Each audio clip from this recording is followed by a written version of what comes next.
You guys ever do IG live? Guys, I did it once. It's so I think me ratchet. too. I It's did it so once. ratchet what I did, guys. What'd you do? Okay, it was in 2017. I went to Rolling Loud in Miami and I was like in the beach, like I was in the water with my friend. Like we were in the water at the beach. Oh no, maybe it was in Jamaica. I can't remember.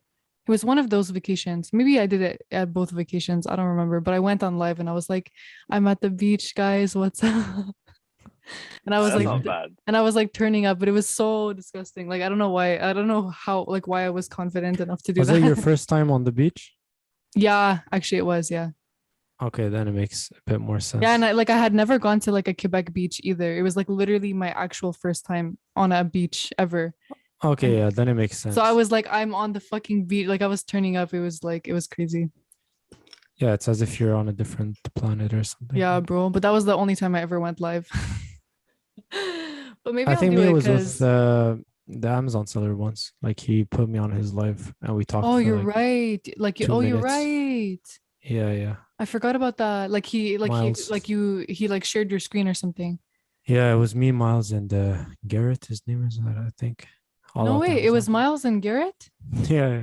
That's so random. It's so funny because now that we know them like so much more, like we know them so well now that like Yeah, I don't even remember it being them. That's so cute. What the fuck? yeah, yeah, yeah. Holy shit. Shout out to Miles and Garrett. Oh, what are your Amazon sales at today, guys? I actually have like a somewhat decent day, I think. Let me check. I'm at 740. 740. Mm-hmm. I'm at 364. Sheesh. Watch me have a flood day. Oh, oh, oh, oh, oh. Yo, Amazon is really the goat. 102. 102. 102, okay. Yeah, Let's go. 102. And I keep forgetting, like, do you share your account with your mom or she has her own account? No, we have two separate accounts. Okay, okay. Damn. Yeah, yeah. So we have to like I find like my issue right now is like it's either time or lack of money. Like one of the two. Yeah. Like when things are rolling, I run out of inventory, and then afterward like or all that shit back. Like it like doesn't give me like enough like consistency to like scale up my shit faster. Yeah. Me, it's just capital. Like it's always been my issue. Like it's just capital for me. I Yeah, we need to need take a loans. loan. Yeah. Yeah. Yeah, I'm literally down to like I'm seriously considering it because that would help me like expand my business so much more. Maybe we should try, like, you can take a little loan to start to see how it will go. And then Yeah, like just like 5K or 10K or something. Yeah, I could do that. however much money in the bank you already have, you can take a little, like half of what you already have. Mm, So let's say smart. you have 10K, you do a 5K loan because you'll be able to pay it back no matter what happens. And Yeah, facts. No, but like I trust Amazon so much to the point that like I but wouldn't be me afraid to too. take 10K and just Yeah, yeah.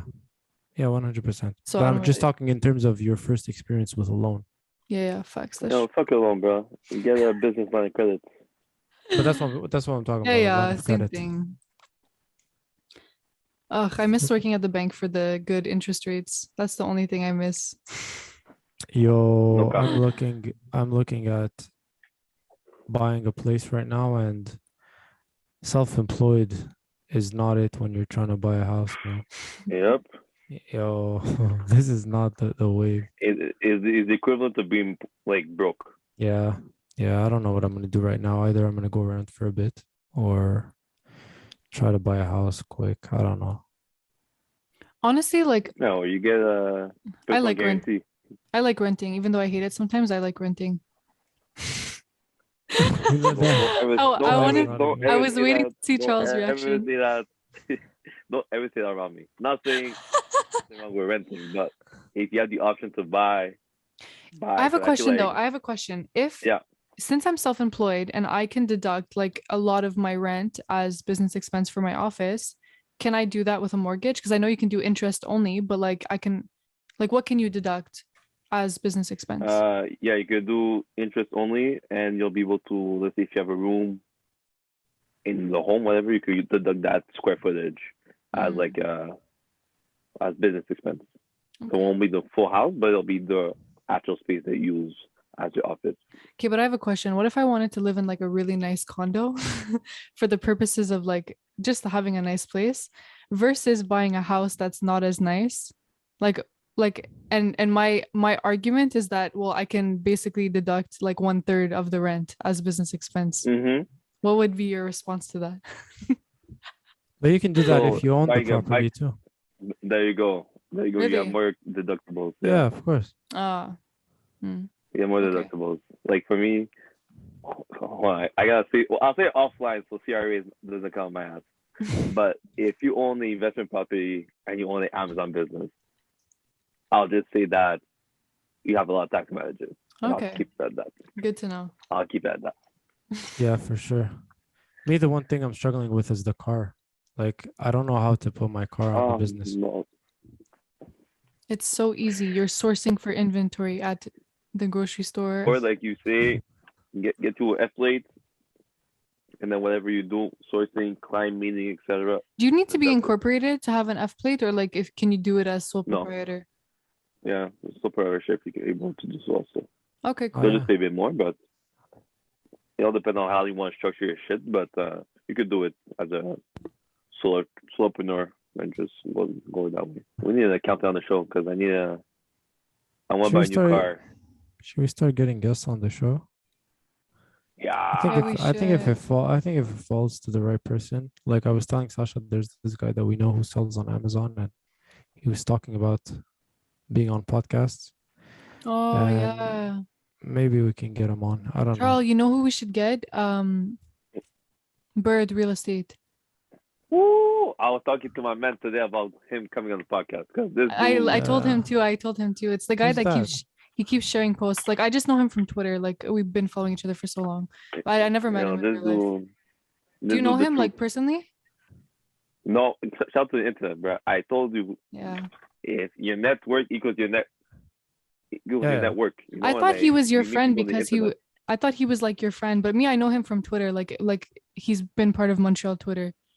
That's how I know of him. You see, like people, especially like you find people on the internet who speak the same language. You Yeah, of find a course. mutual respect, and then afterwards you just build like I never met him in person. Like trying to like probably potentially like meet up in person like this time soon, but he is somebody who is impressive. I don't use that word often, but he has a lot of knowledge Yeah. for his age about like Airbnb, especially. So for people who don't have the capital to buy multifamilies, potentially look at Airbnb can be a potential option to go into real estate. But I'll leave it up to him to like really get Facts. to it and like Yeah, because there's so much As stuff you that are. I don't even know. Like I don't even know anything Yeah. about any of this. you know.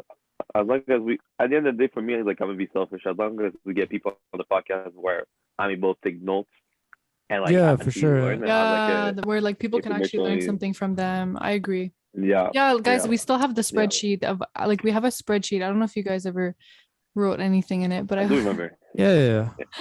and like we have all of the names there. Like we have a lot of people that we could potentially get, but we should wait a little bit, maybe longer. I don't know. Yeah, for sure. But we could do Well, yo, we we could got do 100 like followers, Zoom. bro. Yo, we're We could do 100. Zoom ones. Oh, did we because... hit 100? We hit 100 today. No way. 100 today. Let's go. Yeah, we should do because like as much as like we would like to wait until we have like an actual office, like some people would actually prefer to do it by Zoom too. So Yeah, of course. I'm sure people would prefer to do it by Zoom. yeah, But like in we terms could of- do some by Zoom and Oh, guys, you know what we should do? We should put like a post or like a Q&A, like guests you guys want to see on the podcast, yeah, that's a good idea. and then like I'll just add to the spreadsheet that we already have. Yeah, for sure. Damn, I just hit a K for sales. Oh, I just sold let's something. go. Hold Yo, on. Amazon is really casual. nah, but yo, Amazon I just is did really like 1K. crazy when you really think about it. Yeah, it really is.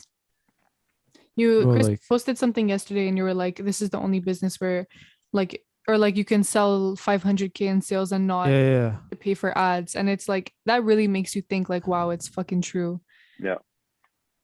I saw the No. views on my products. Like there's 500,000 people looking at my products, and you've never spent a single dollar in advertising. That's why you pay Amazon fees. Like that's the reason why you pay fees. Because to get But that I have sort a of question, traffic, Yeah, go ahead. What do you think like holds people back from like going to Amazon FBA? Because like for me, like every day I see you guys talk about it, I'm like, it makes too much sense not to go into it and like actually put a bit of capital just to test it out. Like Sasha said, she put $500 and like was able to quit from 9 to 5. So what do you think is like one of the main roadblocks for people not to be able to understand like the concept or not to get into it like seriously?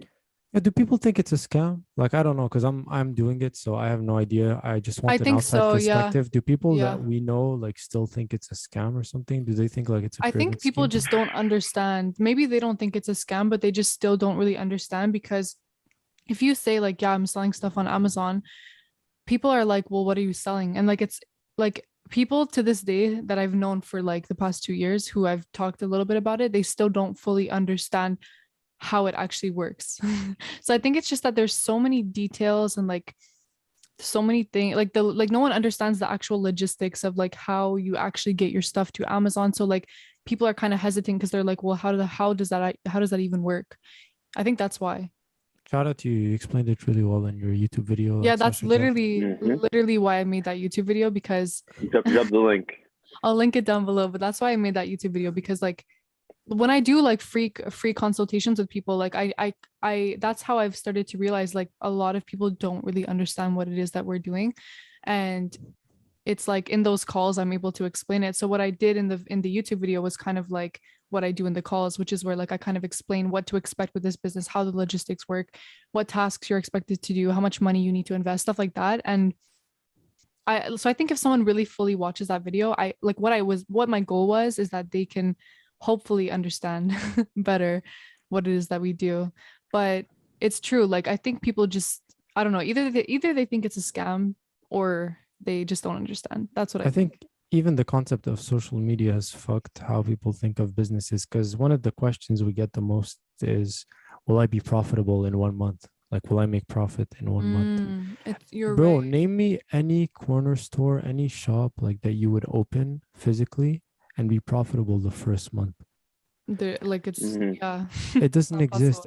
And yes, you can do it with Amazon. I was profitable my first month, but if you're focusing on profits, like if that's, I don't know, like you're focusing on the wrong things in the beginning, you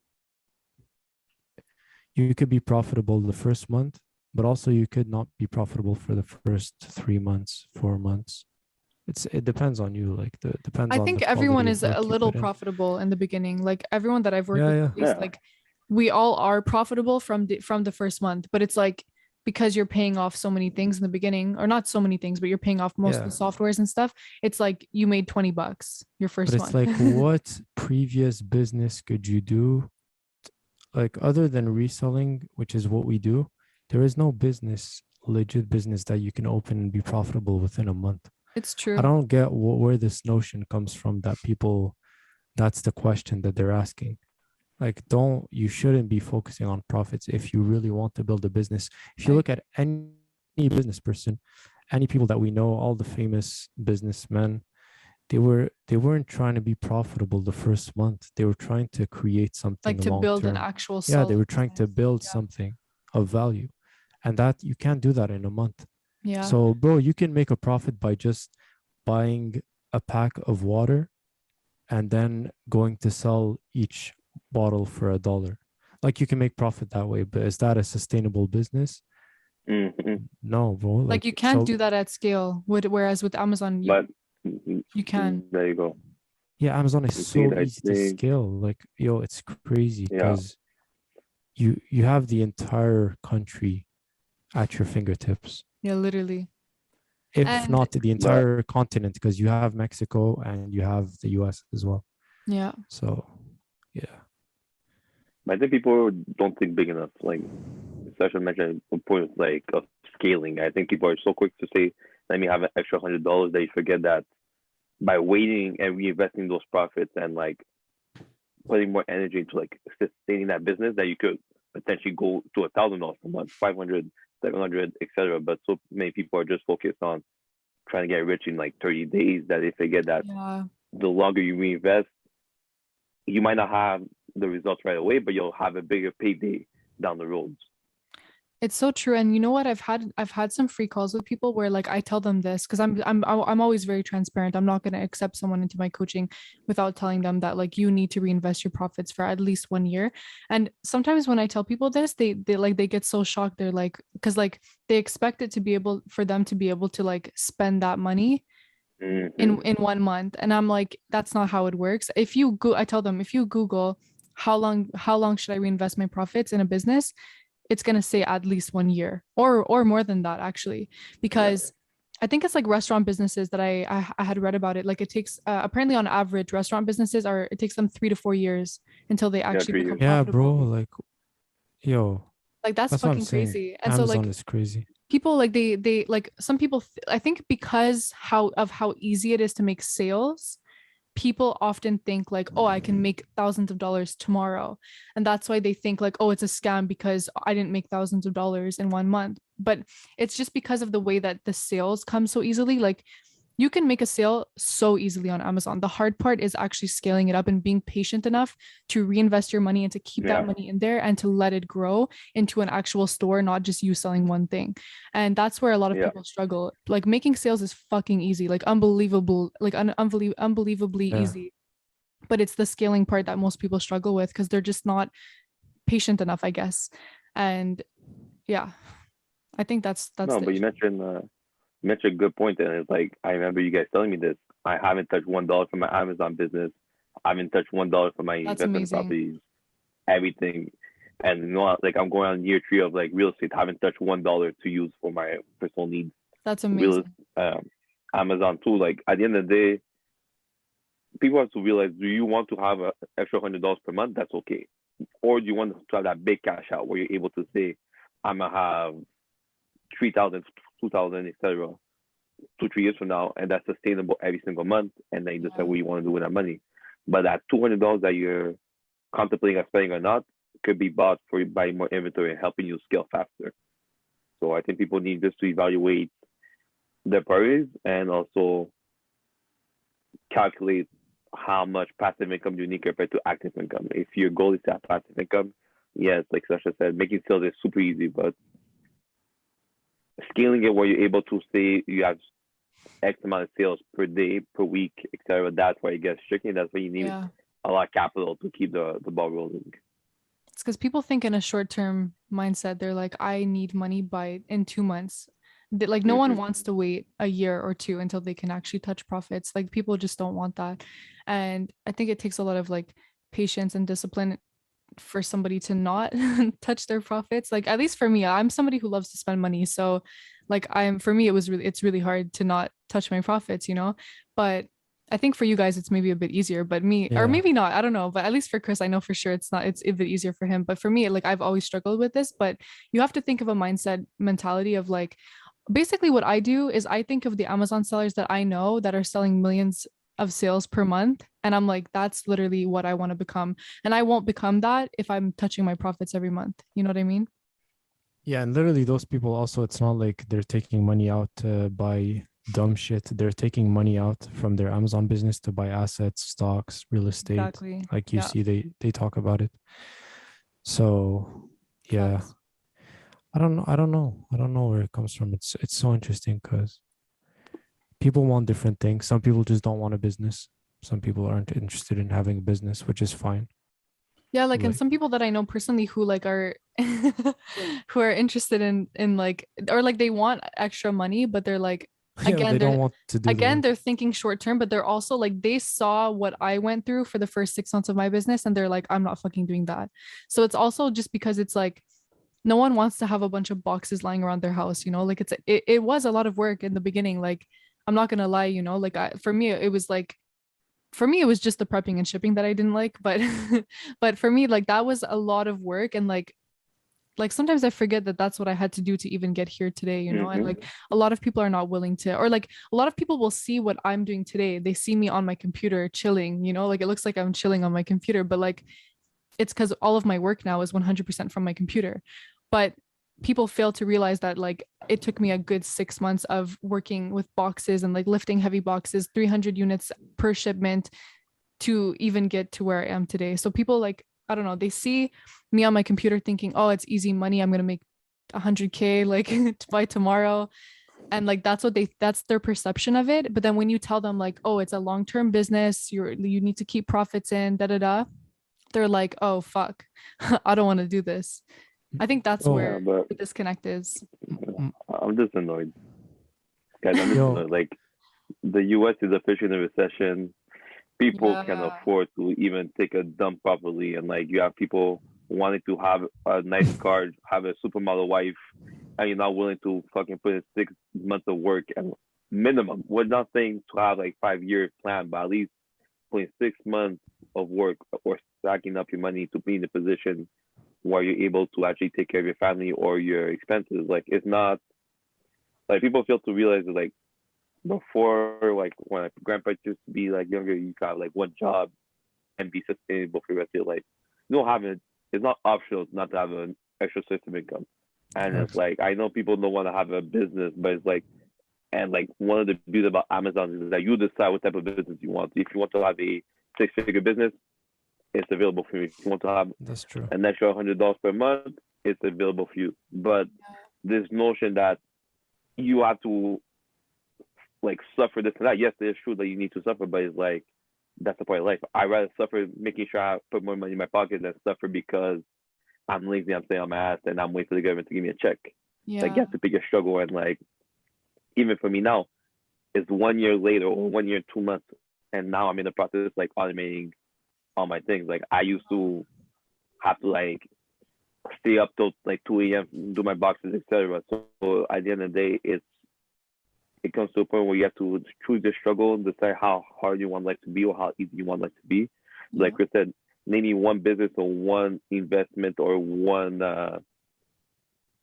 purchase that just goes from 0 to 100 in like 30 days. You have to flourish it, you have to nurture it, and you have to let it grow. And naturally, it's going to take its course for you to be able to see the results afterwards. Yeah. Yeah, it's like a baby. You have to take care of it. Mhm. Like it's literally like having a child. Like your business becomes It's true. the thing that you have to take care of for a year, 2, 3, 4 years until it's able to basically walk on its own. And then eventually in the future, it can take care of you. But Facts. in the beginning, I still am to this day a bit less, but I need to find that again. But in the beginning, bro, I was obsessed. Like Amazon was all I was doing, and that's what made it work, bro. If you can do something and that makes you forget to eat, like you forget to eat, and like that's how you know you'll be successful. It's like when you do something and it feels like you're on a drug, like you've taken Adderall or something. And so maybe for some people, Amazon doesn't give them that. For people who are like resellers at heart, Amazon would give you that feeling. And so you would spend all your time like on Amazon. But for some people, that feeling that never comes. And if that feeling doesn't come, typically in a business, you'll probably let it go and give it up. Like, because if you think about it, you, Sasha, whatever, there's things that you've done in your life that you guys were doing probably without anyone telling you to do it. Or like, can you guys relate to what I'm saying in terms of like forgetting to eat? Like when you're deep focused into like one thing, like YouTube, Sasha, for you, the videos that you're making. Actually, you know what? Like I was about to say, like I love food way too much to do that. But actually yesterday, Yo. no, because I was gonna say like you guys don't like you don't need to starve to be successful. But I understand what No, you're that's saying. not what I'm saying. That's not what I'm saying. No, I know, but I'm like it's actually relatable because literally yesterday I was filming my YouTube video and I literally went the whole morning until like 2 p.m. because I was like, I'm making this video. Like I recorded the video, I edited it, and I posted it all in the same day. And I was like, I finished everything at like 2 p.m. and I was like, basically by 2 p.m. I was like, oh shit, I have not eaten today. And like I Mhm. didn't even feel the time or the hunger pass because I was just like so Yeah, but like involved in it. And like I just want to emphasize what Chris was saying and also what you were saying, Charlie. Like you don't necessarily need to like suffer to like do it or to like, I don't know, like it doesn't have to be that way. For me, what I saw Amazon as, like I actually enjoyed doing it. No, Yeah, I'm it not wasn't saying that there suffering. weren't struggles. Like I did have to be very disciplined and like focused and stuff. And you do have to be obsessed and like want it to work, because if you're not, obviously what the hell's the point? But also it's like, for me, the way that I saw it was like, I tried so many different things in my life. I've tried so many different businesses, and I got to a point where I was like, what the hell am I going to do with my life? Because I keep trying things and then just like quitting them because it becomes too hard, or I realize I don't like it, or just random reasons. Like I struggled a lot with like being like, oh, am I going to go into the beauty like area, or am I going to go into fitness? Am I going to go, like I struggled picking like a niche all my whole entire life. And so when I saw Amazon, Chris told me about it, and I was like, holy shit, this makes a lot of sense, because I don't need to pick a niche. And as someone who like struggles with like choosing something or committing to things, like Amazon takes that all of that stress away from me, because it's like I just sell whatever is popular. I sell whatever there is. Yeah.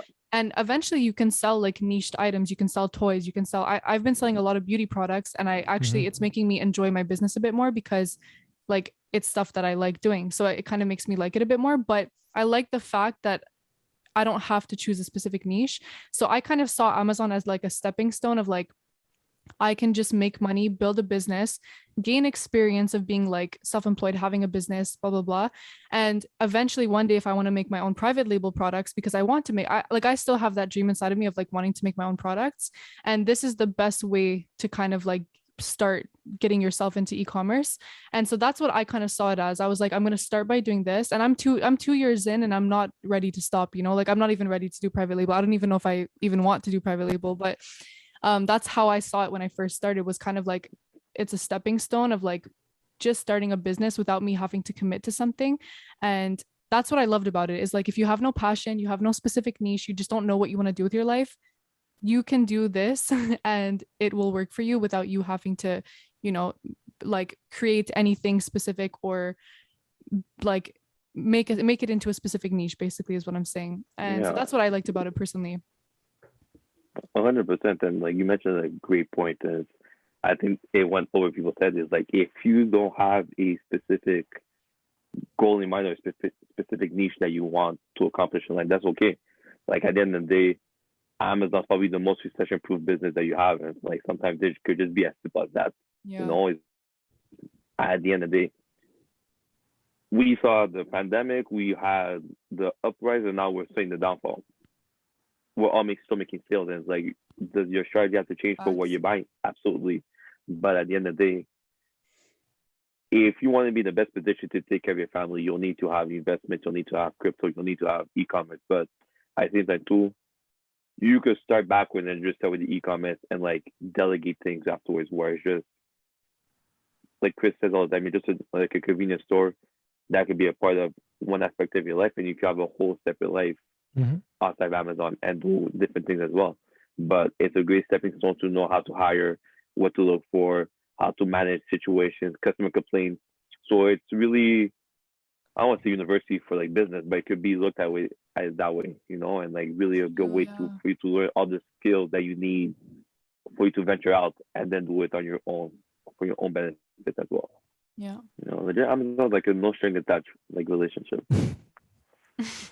Like if you think about it that way, it's like it's like legit like that. And also like if you want to do wholesale too, or like if you want to do, like I was saying, private label or anything, like if you want to do anything in the e-commerce space, it's a really, really great place to start. And you don't literally, it's no strings attached, because like you're not making a logo, you're not posting about this on your Instagram, like you're just selling stuff that people are already buying. And it's as simple as that. Obviously there's more details, but it's like, it's a very simple concept. And yeah, like I said, if you don't know what you want to do with your life and you struggled all your life going back and forth trying things and like nothing really worked, like just suck it up and do something that is no strings attached, or that's simple, like Amazon, that doesn't require you creating anything or choosing a specific niche. Yeah, I've been thinking about this recently. Like I want to make on my stories, or I don't know how I'm gonna do it, but I just literally want to show people how everything that I do, just like on a story quick, like just from A to Z. Like this is how I find products. This is the product I found. I can buy it here, I can sell it there. And because it's so simple. Like I don't Yeah, I've understand. started showing on my stories, like whenever I restock my products, I'm trying to show like the margins of my products, and like I buy this product from IKEA or I buy this product from Sephora, and this is how much I buy it for, this is how much I sell it for, because people like I was saying before, people don't really understand, like people still don't understand. And so like when I put it into perspective of like where I'm buying it from and like what are the margins and Mm-hmm. everything, it makes people understand more of like, wow, this is actually possible. Because a lot of people are like, a lot of people that like see the business and they're like, okay, cool, but then they think, oh, they're not actually making profit, because why would someone go to Amazon and buy something for $40 when they can buy it from the store at regular price $20?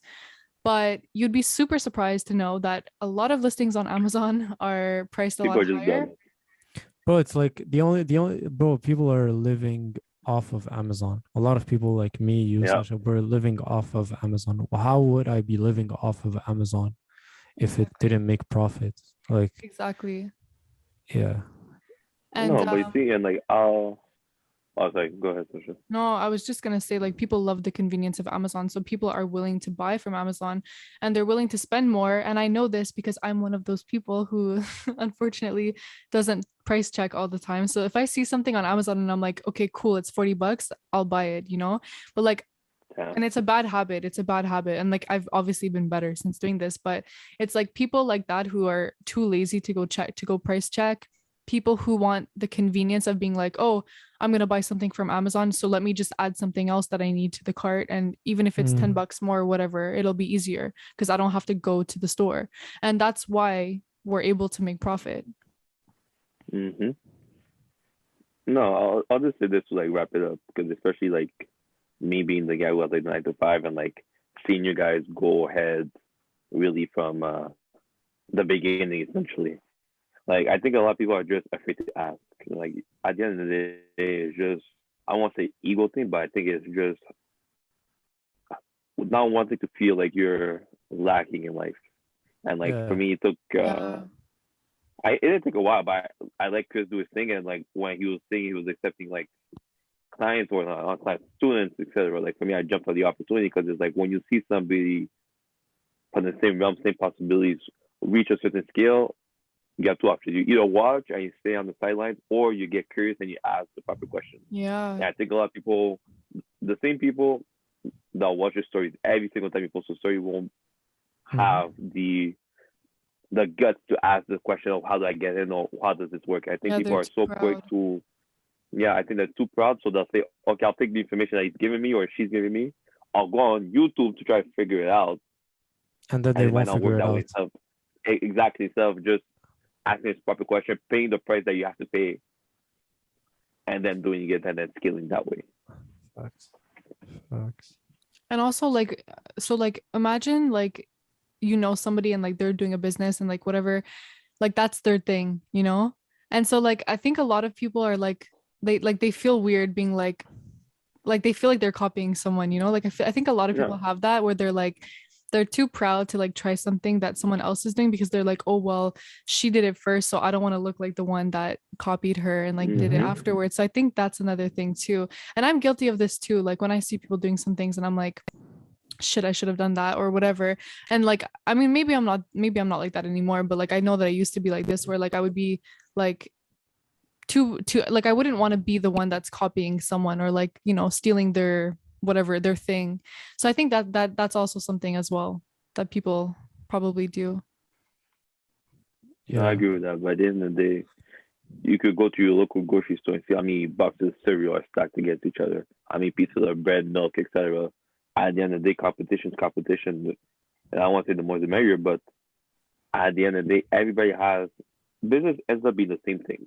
You know, like is it different in certain ways? Yes, but essentially the underlying patterns remain the same. So at the end of the day, if you're able just to ask the proper questions, you'll be able to learn business on its own, apply to something else, and so forth and so on. So at the end of the day, people just have to shoot a shot and ask the proper question, or surround themselves with the proper people to be able Facts. to facilitate a relationship, to learn more, and or just pay the fucking price. How about that?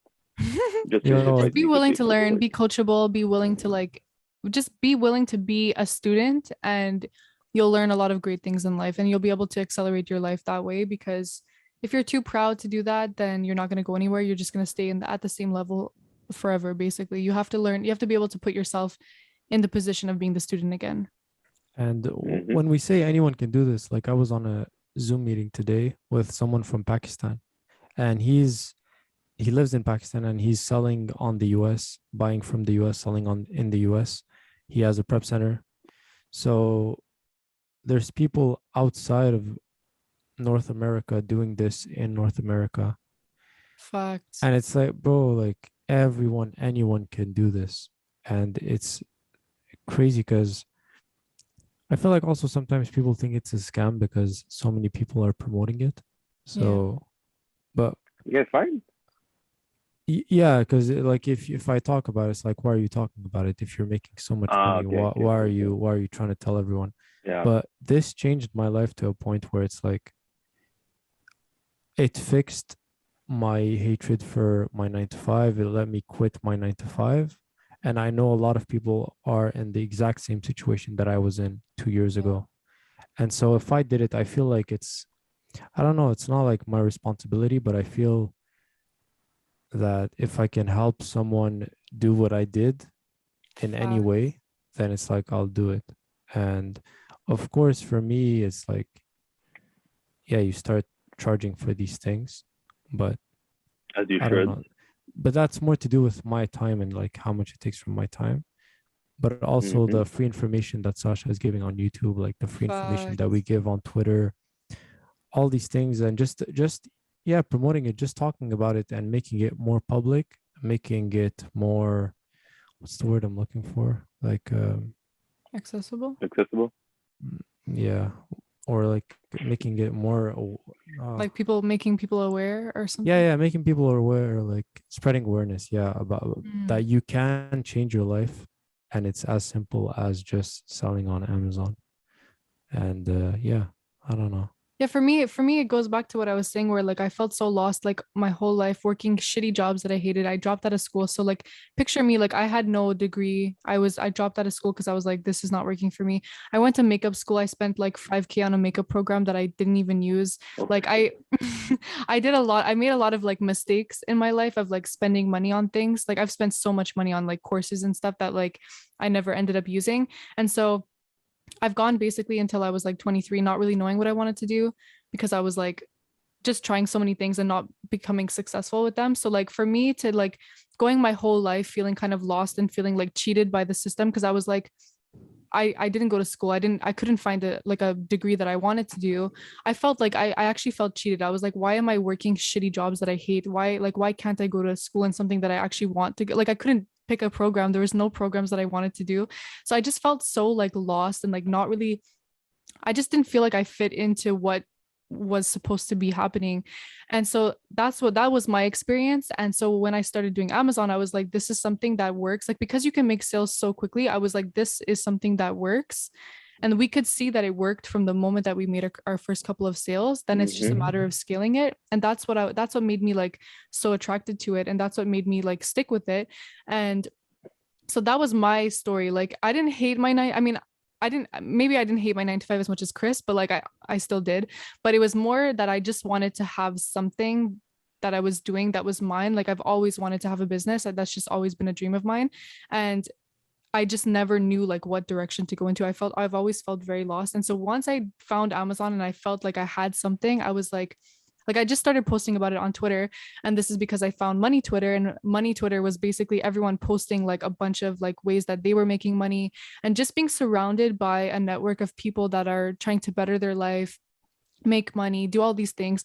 I went from Montreal Twitter, which is like people talking shit about each other, to Money Twitter. Like I muted everyone from Montreal Twitter, and I just like I followed a bunch of Money Twitter people. And then I started posting about Amazon, and then like so many people started reaching out to me being like, "Oh, what are you doing? Yeah. What is this? Blah blah blah." And so that's kind of like how it happened for me, but it was like just being able to like maybe help someone find direction in their life, because that's what I always struggled with. Like that's what makes me happy when I'm able to like get someone involved into Amazon. That's what makes me happy to do it. At least for me, that was like what my journey looked like, and that's what makes me happy to share it. No, it's true because Mhm. it's like you post about these things online, and then you get people asking you about it, and they want to get involved, they want to start. So it's like an opportunity for you to help these people, but also it takes time away from your business to do that. Yeah. And Yeah. so I don't know. Yeah, I feel like it's having coaches, it's such a good thing, but I feel like there's a lot of bad press that Yeah. like coaches get, because a lot of people, they go through the course or whatever, they do the thing, or they think they did the thing, and then it doesn't work for them. And so then they, they can blame the person, or they can blame Amazon, like it doesn't work. Yeah. But if it's worked for us and it's worked for a lot of our students, Yeah. and it just does work, but you have to be ready to take responsibility for Yeah. your actions.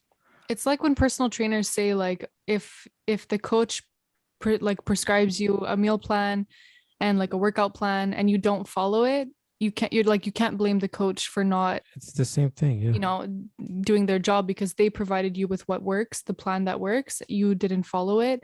So you need to take accountability of, like, are you doing what you're supposed to be doing to make sure that this works? And if you're not, then you need to question, what am I doing wrong? What am I lacking? What haven't I done? And maybe you'll find the answer of how you Yep. can become successful if you ask yourself those questions. Do you guys want to go through like the questions, since we have like literally 1,000 Amazon questions?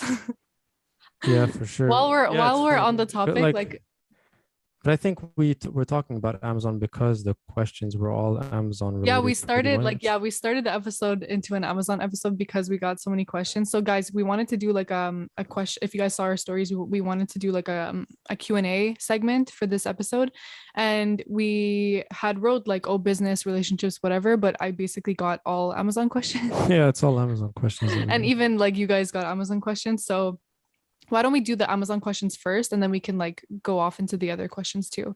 That Okay, cool. So we'll start off. How much do you spend on overhead costs monthly for your Amazon business? good question. I can literally go check right Yeah, Chris, now. you take this one away. But so in the beginning, I think there's a few softwares. There's just two softwares, plus you have to pay for your Amazon account. Yeah. Those are pretty much, Yeah. it's about $150 per month, but you don't need to pay for these softwares every month. You can like pay for them only when you really need inventory. So there are Yeah. ways to like be smart about it, but Ooh, gem. No, it's true. Yeah. It's true. Yeah, Let's so you see. can do that, but I'd say like to be like the normal amount, about 150 per month for the softwares. Yeah. So 150 for the softwares, and then Canadian dollars, by the way. Canadian dollars, and then your Amazon account, which is, let's say, I included 49. that. It's 30 for the Amazon account. Oh, you're right. Maybe it's a bit more. No, Yeah. it's gonna be a bit more. Let's say $180. Yeah. So Yeah, I didn't. $180. Those are the ones that you need to start. And technically, you could go without tactical arbitrage. That's the most expensive one. So Check out you my could, video on how to find products for free. yeah, you could. So if it's $89, let's take $100 out. It's like $80 to start selling on Amazon. Really, like if you want to cheap it out. Yeah. And Facts. so if you fail to make that $80 back, that's really on you, because there's so many opportunities, there's so many products, and that's what I wanted to post on my stories. I want to like post just how many products there You are, really because should. there's so many. Like me and Sasha, we started at the same time, and in the beginning we were like, okay, we're not going to get into each other's products. Like we said that, like that way there's not going to be, any issues. But we found that just organically, we never got into each other's products. Like it happened like once. It happened or literally. We can twice. count, on our hands how many times it happened. Yeah. That's because there I were think a so good many 2 or 3 different times products. max, like in the Yeah. past 2 years. Really not a lot. Because there's so many different products that are being sold for profit on Amazon right now. It's like, it's not even funny. And we learned at the same time, so I'm sure we were using some of the same methods. We were 100%. we were sourcing at the exact same time, and like we still managed to not On the overlap same each other on the same software. products. Yeah. Yeah. So yeah. What was I saying? Oh yeah, the overhead costs. But costs. yeah, so basically that's pretty much it. And then obviously, maybe if you want to buy a printer, if you want to buy, what else is there? That's it. Like, Yeah, printer, like maybe tape. some supplies like tape, poly bags for liquids, boxes, brown paper, bubble wrap is all free because you're ordering Yeah. online. But So yeah, let's call it it's a let's call really it low startup cost. I'd say 250, Let's 200. say let's I say 300. yeah, let's say on average $300. Again, name another business that you Oh, can but this is start. actually the question. Oh, sorry. But the question was monthly costs. But But that's what it is. at least to start out, it's like about No, 300. but But the printer, yeah, Oh, so yeah, the monthly printer is like again too. let's say what well, 150? because we pay for a repricer and a profit calculator now, so that adds a little bit of money. Yeah, but I Um, wasn't I was talking about simply plus, like starting oh, your okay. business. Yeah, But yeah. then yeah, after you Yeah, I say grow, 180, 160. Yeah. yeah, yeah. So and then after if you use a prep center, then you have to pay for that as well. Yeah.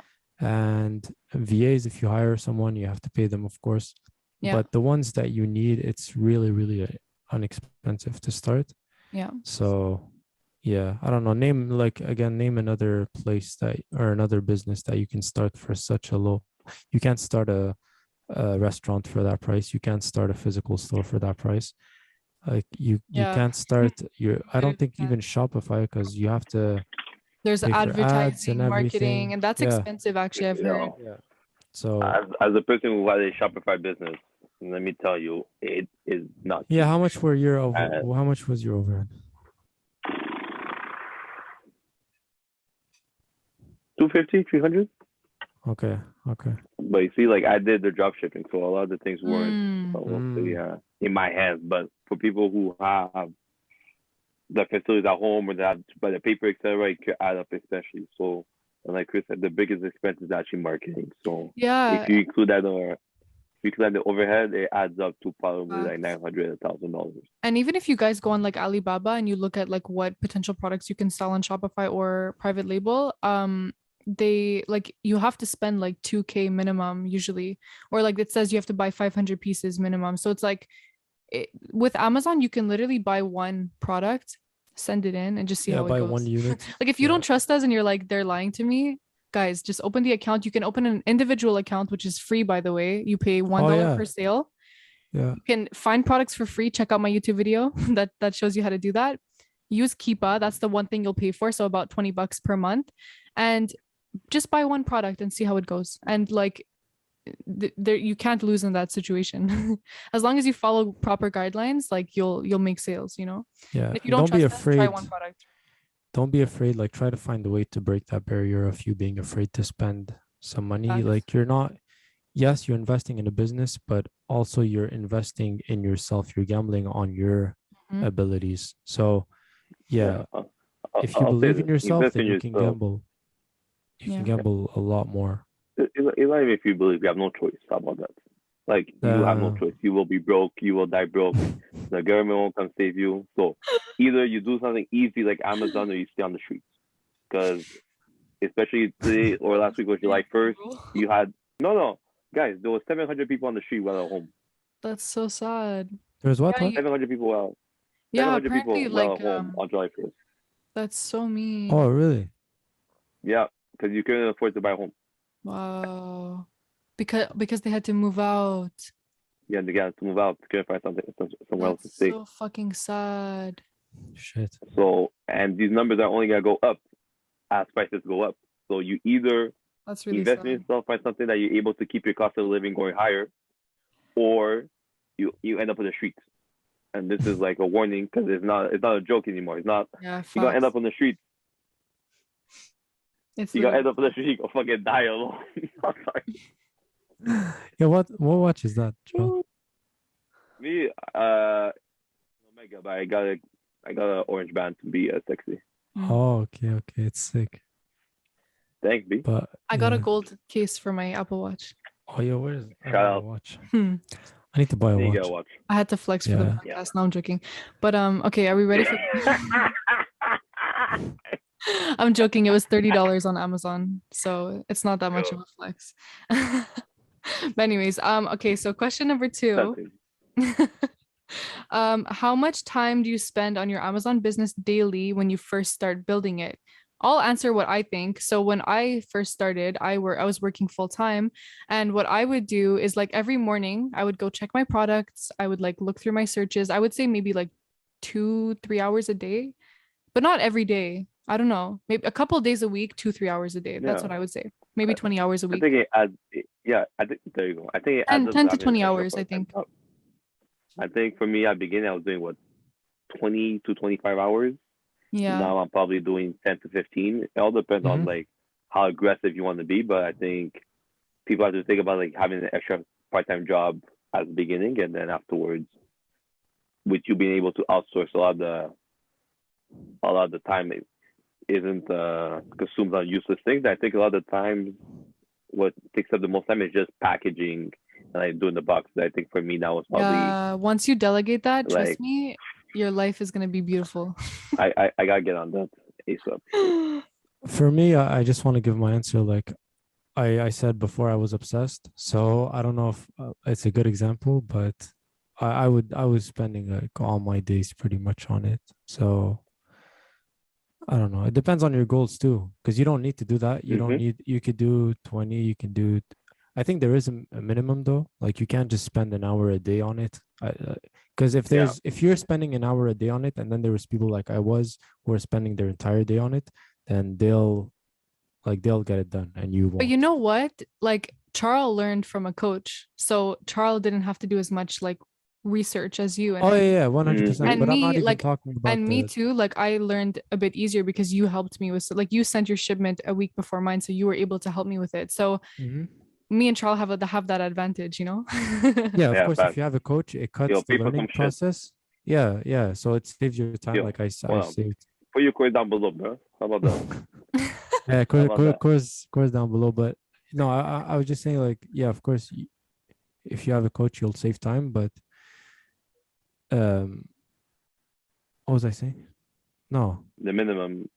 Yeah, yeah, there is a minimum. There is a minimum. You can't spend an hour I a agree day. with Like I I agree with always, that. some people when they tell me I only have an hour a day, I tell them no, probably don't start it because it's it's like doable, but you're pushing it on an hour Like a it's gonna day. take you so long to scale your Yeah. business if you're I- only im- doing a ima- little bit.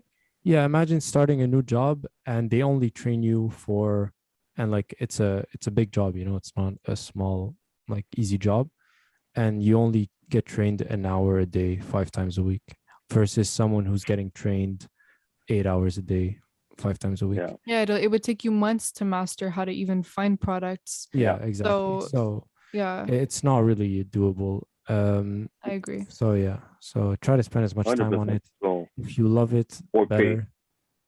What? pay for learning. Because for me, no, pay for the learning. Because for me, like I took my course with Chris, and for me, it cut my learning curve in half because a lot of the things that were supposed to be hard were easy or easier because I had the Exactly. information. So Yeah. essentially, for me, what took the most time was sourcing, and sometimes you can't force the system to find products for you, so you just end up waiting at the end Yeah. of the day. So essentially, if you're able to delegate a lot of the tasks, it comes down to a portion where you're just able to focus on your core competencies and basically breaks down to sourcing or packaging. Once you're able to do or outsource both, Yeah. then it's for you to just do well, even repricing is available for resourcing Mm-hmm. for Yeah. automation as well. So it really depends on how quickly you want to automate and how many hours you have to give, but at minimum at least 10 to 15 hours minimum. I agree. Yeah. If you have a lot of money and the capabilities, you can reduce the time that you have to spend on the business. But if you don't have a lot of money, then you'll need to put the time in. Mm-hmm. Mm-hmm. So Facts. yeah. Okay, are we ready for question 3? So, Mhm. Yeah. any Amazon categories to generally stay away from selling OA? My answer to this would be like, just look for products and whatever you find, sell it. Well, I'll say this clothing. Clothing is one to get away from. Oh, because of the Well, freaking anything. variations. Oh my But God. Yeah, but the that's variations. what's Yeah. that's what's funny. Some people, me too, I would say clothing, but then I've met a lot of people who have a lot of success with Yeah, clothing. me too. I So see people talking Oh, about yeah. selling Wow. clothing and books too. Like I've never sold books, and it's not even because I'm against books. I just haven't found any profitable. yeah, I don't think Yeah. there's bad categories. I think just try all the categories and then you'll figure out which Literally one works just, for you. yeah. Because again, like Facts. we said, for me, clothing doesn't work, but for some other people, clothing works, and that's it. So yeah, I don't think there's a bad category. Maybe in the beginning, like things that are dangerous, obviously, but that's not in a given Oh, yeah. Yeah, category. Definitely. yeah. But If yeah. you guys had to choose your like top 3 categories, what would they be that you're mostly selling in or that you like selling? I'll go because I got beauty and personal care, toys, shit. I want to say food, but it's not possible. So I'll say tools and Home tools improvement. and construction. Yeah, Tools and home those three, improvement. especially if you got real estate. Don't come for me. Don't come for me. Yeah, me Yeah. too. I think me too. It's the same thing, but I would maybe swap tools and home improvement just because I don't know why I haven't been selling many of those recently to maybe home. I don't know. Yeah, I like health and personal care along with the ones you guys already named. Yeah. And it's not because I specifically chose these.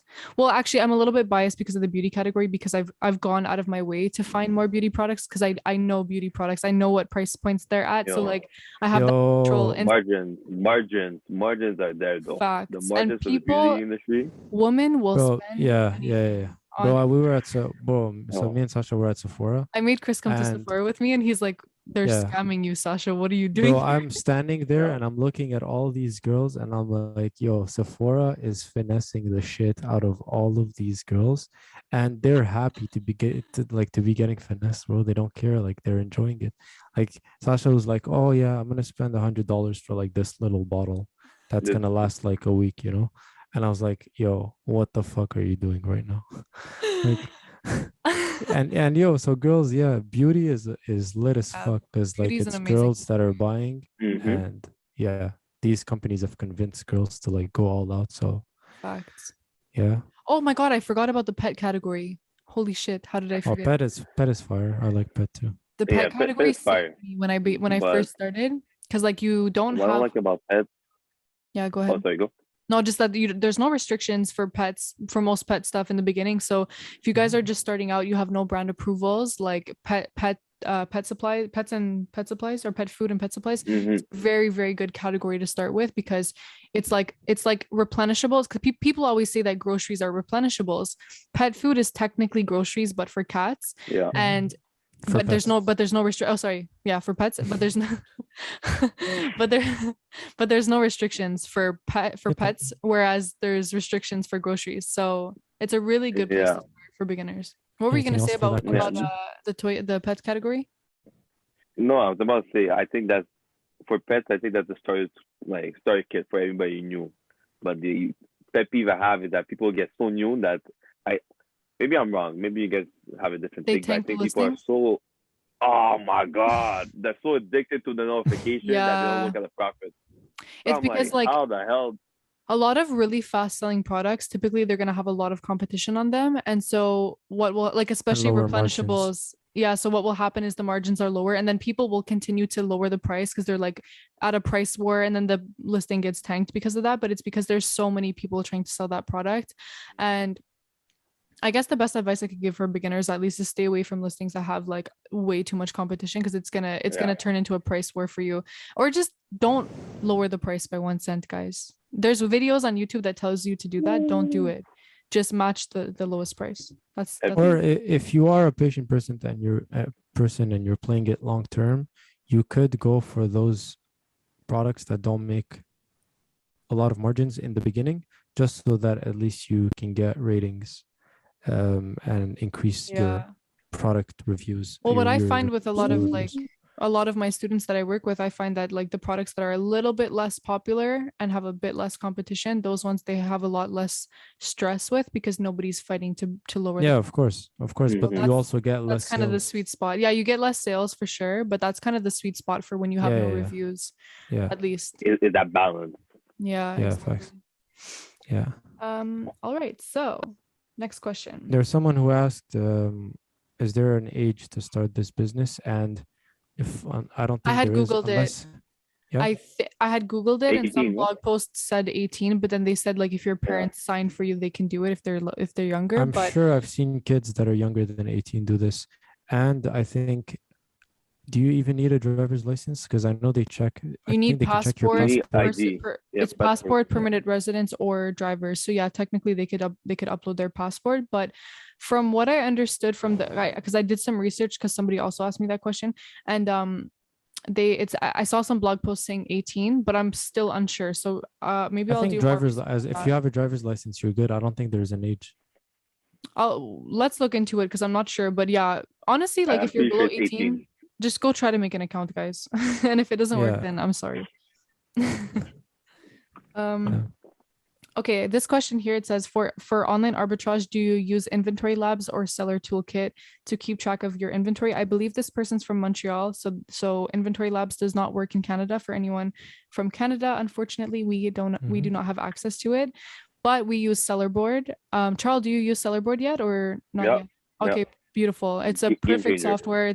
It's inexpensive. It does the job. You can see on your phone every single day there's an app. It will tell you how much profit you're making for every single sale. What's your ROI? What else does it do? Yeah, it gives you a profit and loss sheets. Projection. You can Yeah. put your expenses in there. And also what I love about it is the restocking feature. Like that's what I use to it restock reminds my you. products. Yeah, whenever I'm restocking, me too, I'll go on the restock page and that's me too. I use that as well when I'm restocking. Yeah.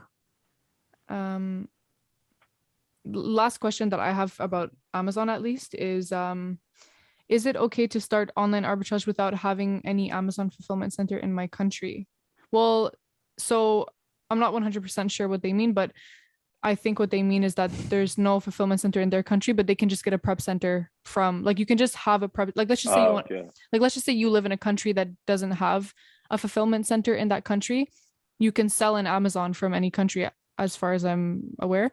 Like Chris was saying, the person he spoke to was from Pakistan and he's selling in the US, right? Yeah, selling in the US, buying in the US. So yes, he has a prep center in the US. So you can get a prep center to handle the logistics for you. So they'll receive your products for you, send them to Amazon for you. You basically just need to purchase those items. You have to figure out how to do that from your country, but it's definitely possible to sell in another country. You just need a prep center, pretty much. I think they're asking, what was the question? They said, yeah, maybe I didn't understand the question. Is it okay to start online arbitrage without having any Amazon fulfillment center in my country? So yeah, you can start it, but you need a prep center, unfortunately. No, you need to sell it. No, he's not asking for a prep center. He's asking for fulfillment by Amazon, like a he's warehouse. saying that, yeah, but he's saying there's no fulfillment center in his country, so he can't send to a fulfillment center in his country. Yeah. But so he can sell in another country. Yeah, with a prep center. That's what she said. Yeah. No, because you're talking about prep centers. He's talking we need about a prep center to send it to the fulfillment but center. I'm saying you can sell if you're from Canada. Yeah. And you want to sell in the US or like somewhere further away. If you're from Germany or something and you want to sell in the US, you can't, like, in order for you to sell in the US. Is he not asking if he can sell in his own country? Oh, maybe. Is it okay to start online arbitrage without having any Amazon fulfillment center in my country? Okay, so okay, let's re-answer the question. Yeah, it's okay. Yeah, you can start selling on Amazon, but if it's not available in your country, you need to sell in a different country. And in order to do that, you need a prep center. I think that answers the question. Yeah. I hope. Yeah, I think we. Yeah, we murdered that question. But anyways, I hope that answers the question. That's all the questions I had for. Actually, no, I had one more question that was about repricing. They said, like, what are your repricing strategies? Just get Be-Cool. If you don't want to pay for a repricer, use Amazon's free repricer. That repricer is a bit trash because it never is going to bring you back up. Yeah, it doesn't have as many rules, but I think as a beginner, when you're first starting, as a beginner, it's better than nothing. I think it's better than nothing. Yeah. And then strategies, set a minimum price that is at least, I don't know, 10% ROI for you. And then set a maximum price that's not too high, like a maximum price that has been known to at least get a buy box. Yeah, go look at Keepa and see what the highest go look price at the it was selling Keepa. at, and then you can put that as your max price. Exactly. And then after that, play with the rules for it to match the FBA sellers. Yeah, don't tank listings. Please do not put it 1 cent below. Match the price to make it nice for everybody. Otherwise, you're not only ruining opportunities for everyone else, you're also ruining them for yourself. So don't do that, please. I think that's all I had for Amazon questions. Did you guys, you said, Charl, you had one, how do you scale your business, I think? Yeah, how to scale your business. So I'll let you guys answer. Let's let Chris take this one because he's the master of this. But wait, I need to put a caveat. Like, how do you scale it, but how you automate it as well throughout the entire process. Yeah, Well, I yeah. think once you So start automating it, that's the first step to scaling it. You know what I'm saying? Anyways, Chris, go okay. Okay. Okay, so we've talked a lot about these things already. Prep center is the big one to start with. I think getting a prep center is the first task that you should be looking to get rid of ahead. because no one's trying to do warehouse work unless you want to get your own warehouse. And it's just And a lot of that's it's a long, like, time yeah, consuming yeah. amount of It's work that you could be yeah, spending doing something else that will make you more money. exactly. So once you have the money, get a prep center. That's step one. And then once you have okay, no, which one comes first? I guess, okay, these are not in a particular order from this point on, but if you have a lot of different products and The it's taking repricer. you, yeah, a long time to price those products, get a repricer immediately. For me, for someone Um, that's not good at math and calculating profit, getting seller board changed my life. I just have to put that in there. oh yeah, seller board I got is, seller board like 4 months into my business because I couldn't take calculating it myself anymore. And I was like, I was going actually insane. And so yeah, yeah. like that saved me a lot of time. Okay, so yeah, so Be Cool was the repricer that was for the pricing, and then seller board if you Inventory need help tracking, profit calculating, yeah, calculation. everything that has to do with your inventory. And then after you can get a VA if you need help sourcing and finding products. Yeah, Charl, I got you for this one, but Yo, shout out to um my VAs, bro. yeah, so VAs is probably the hardest thing to do out of all these things. To get a VA, not to find one, but to hire a competent one and to train them and to make sure they're doing everything correctly. That's the hardest part, but it's also one of the best things that you could do because you can pay someone to essentially run certain aspects of your business for you. And so I feel like, yeah, that's pretty much how you scale a business Yeah, that's how or you this can start, business. like, because basically you're taking away the super, like the admin work, the type of work that's like not like you're not really making money while you're, Yeah. Yeah, packing a yeah. box. So you're taking away that time consuming admin work and like warehouse work and stuff like that to focus on finding more products or whatever task you find is like, for me personally, like once I started using a prep center, seller board, Be Cool, so I had all of those tasks like delegated, and my main focus, I still do all of my sourcing myself and my like purchasing products, but I'm able to 100% focus on that. And my mom helps me with some tasks. I pay her to help me with like small tasks, but I still do sourcing myself. And so if I'm able to put all of my energy into just sourcing, like that's the quality of my products is my main focus. And I think that's what makes, I don't know, like I like that about my business because I'm like I focus 100% on that, and I'm able to, instead of packing a box, which I hated doing. Yeah. And then once you No, have all but your systems in place, the next thing is just capital. You need money. You need money to buy Shoot money, inventory. like throw money into it. Yeah, exactly. Yeah, so money will scale your business because the more you spend on inventory, the more chances you have of making more profits. So that's pretty much it. Yeah. And I want to emphasize about a prep center. So because so when I first started, like we both got a prep center. You got a prep center a little bit before me, Chris, but um the last shipment that I sent myself, I remember it was like I had done 3 shipments back to back that were like 200 to 300 units. And that's when I was at the point where I was like, I cannot do this anymore because I'm going to kill someone. Like it was, I just like, for me personally, that was my least favorite task. So it would drive me crazy having to pack that many units. And I didn't have always small, tiny products. I had bigger products sometimes that were like imagine lifting 10 boxes. Also, back in the day, I didn't know that UPS pickups were free. So I used to bring them in my car, break my back, lift them into the UPS store. And imagine Oh, yeah. bringing 10 boxes at a time. Me and Christy, like I used to help you do it too. And it was just like, that was a lot of work. And so sometimes I would like subconsciously not buy a lot of products because I was like, I don't want to deal with this. I don't want to send this product because it's huge or like something that's awkwardly shaped. I was like, I'm not dealing with this. And so Mhm. like it kind of like limited me from making extra profit or buying certain products because I was just like, I don't want to have to ship this myself.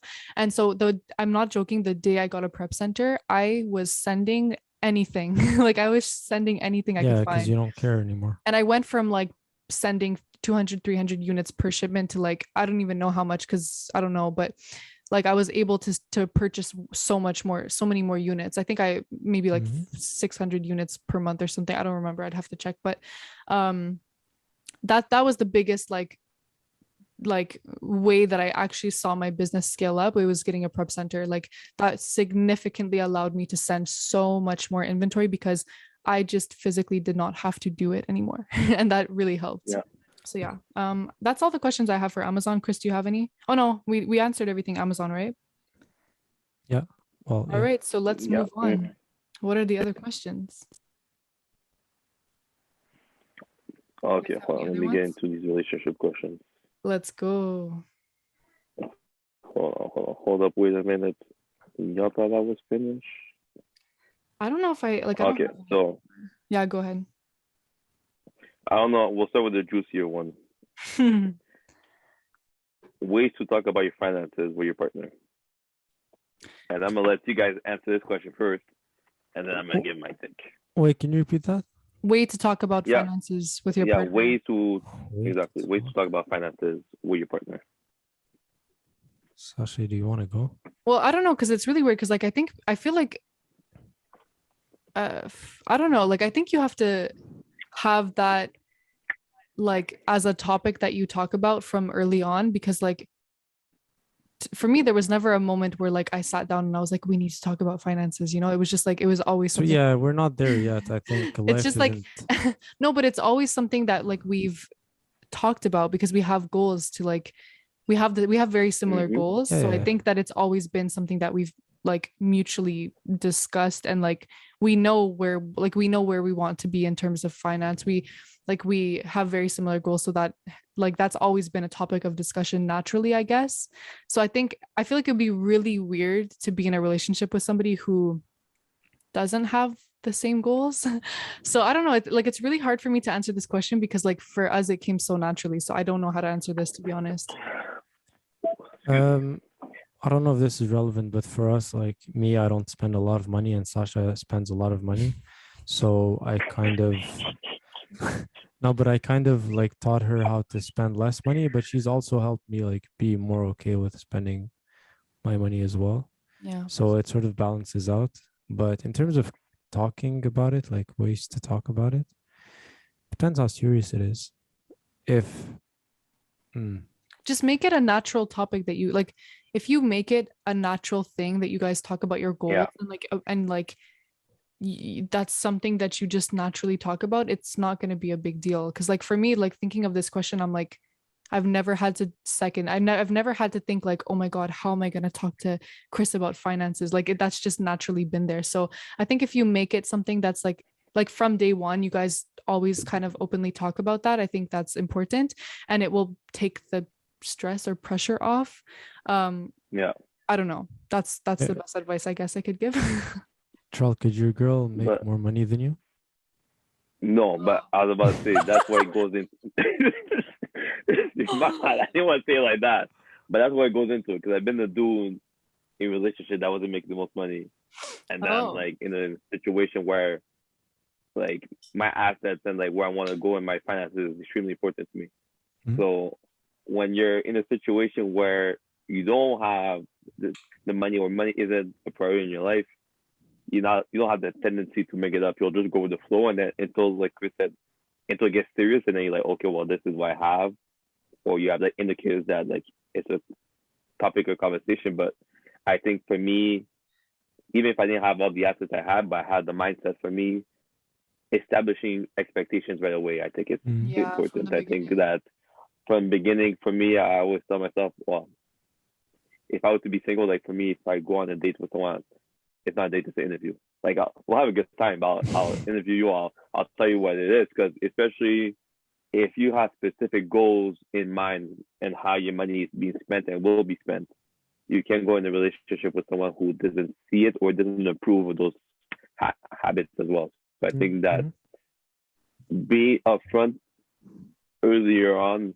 first date, second date. I'm not saying that you need to have your whole financial plan, your P&L set out essentially, but essentially if you're on the same page financially, or say this is my goal, this is what I want to do, do you fuck with it or not? I think that gives you a good indication. And for me, even if you're not, like Chris said, if you're not dating someone who doesn't have the financial literacy or doesn't have the same mindset as you right away, at least looking to find someone who is compatible enough to say, I'm willing to learn or I'm willing to Yeah, change those willing habits. to work People on it. who are, Yeah.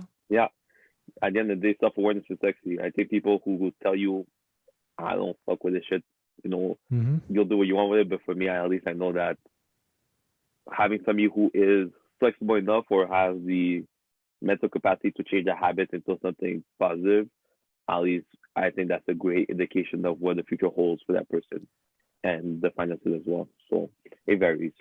And I think at least one, ideally both, but at least one of you, and maybe even ideally the guy, should be good or like very good at communicating and making his ideas Yes. clear, Yeah. and not imposing his ideas, but just being able to communicate Communicate. how, like lead the thing, Because But no, go ahead, go. no, I was about to say game changer. Like if men are able to communicate, for me at least, I was a poor communicator. And I think we're such a culture where you think I feel, you communicate with your I want to say you communicate with your feelings, but that's not a tendency that gives you positive outcomes. If you're able to communicate in a concise way that gives the impression that you want to listen, but also you make your point clear enough that saying that that's what I want to do, this is how it's gonna be. I think it gives you more positive results than just speak when your emotions and then not being clear with your communication skills as well. Yeah, facts. Why are you laughing? Why are you guys throwing shots at me? No, I'm joking. Not because I'm it's joking, true. I'm Like in our relationship, and that's why I said it. It's because I'm joking. Sasha. Why are you guys it- exposing me? Oh my god. It's better now, but she was horrible at Yeah, communicating. yeah. I won't even lie. It's true. Yeah. And But you see, I'm elite, bro. Like I'm not even gonna cap. Like, bro, nah, bro. Like in terms of communicating, I'll tell you what it is. But I'll tell it. I'll tell it in a good way too. It's not like I'm mean about it. But yeah, I don't know. I feel like the guy has to be good at communicating, because I'm thinking of the opposite way. If the girl is good at communicating but the guy isn't, I feel like the relationship could go south way quicker. Cause me, yeah. But I've always been bad at communication, so I don't know. yeah, you're and doing people, better it's a now. skill. Yeah. It's a skill, and like I think that Yeah, especially it's as a a man, skill. if you're able to control your emotions, But but that's why. be assertive. That's why. Be assertive with what you say. When I tell you doors open up and like possibilities are endless, it's a game changer. But it's a skill that you have to learn, and mastering your emotions too. Like, cause I think sometimes you get so in the heat of the moment that you'll just say anything. But sometimes think of what you're gonna say and being able to calculate. Not I won't say calculate, but you be able to analyze the situation and determine what is appropriate or not. I think you might not say what you want to say right away, but you're playing chess when your communication skills are on point also. Mm-hmm. Yeah, I'm like the most emotional person ever, so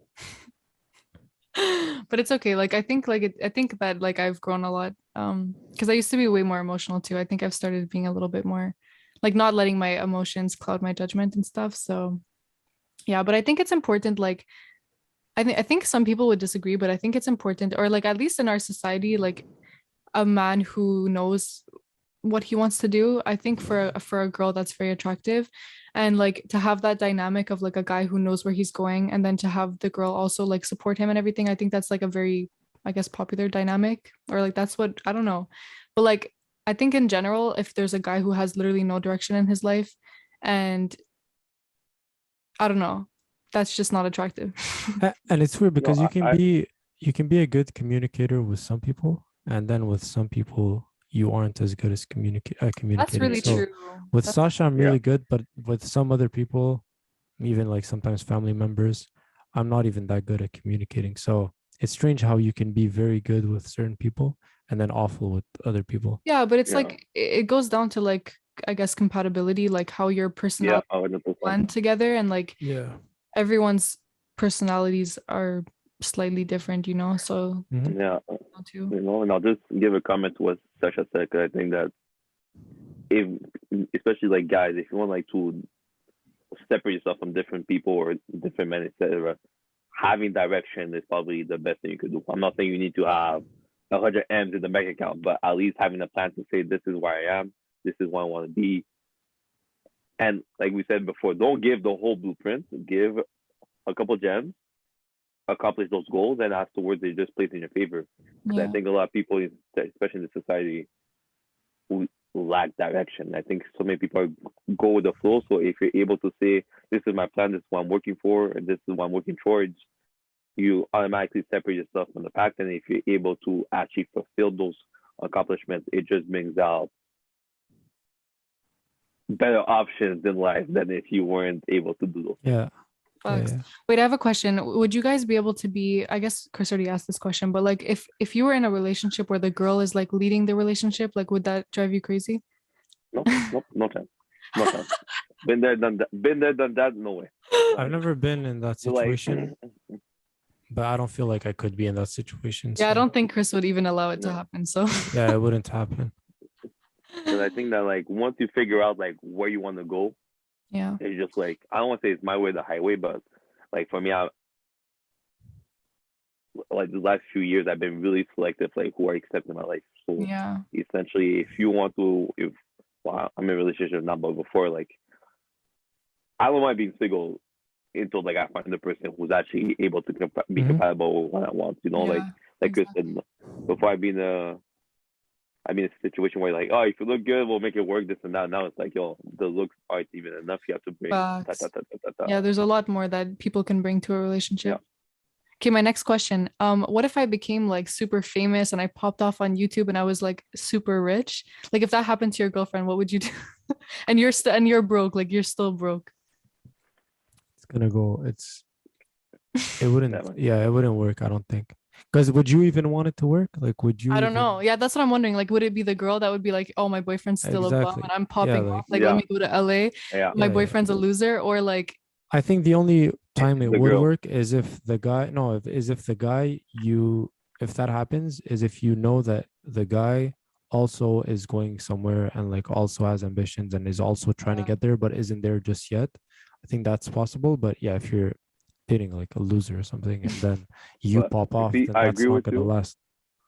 Yeah, I agree to it. Maybe Sasha could make like a few months perspective, but I think girls have like a limit of like what they're willing to accept. Like if you could be on your way, but there's definitely if you have the same business plan for like 2 years, they're like, no, I'm gonna get it.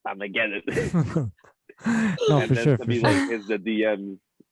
You know, like I think that like you have to be on like your purpose, but also like show results, because I think that especially if you have a girl that's like attractive, like you can't fuck up that shit. Like either you come prepared correct at the beginning, or you stay single, you work on your shit until you are able to select what you want and then go like that.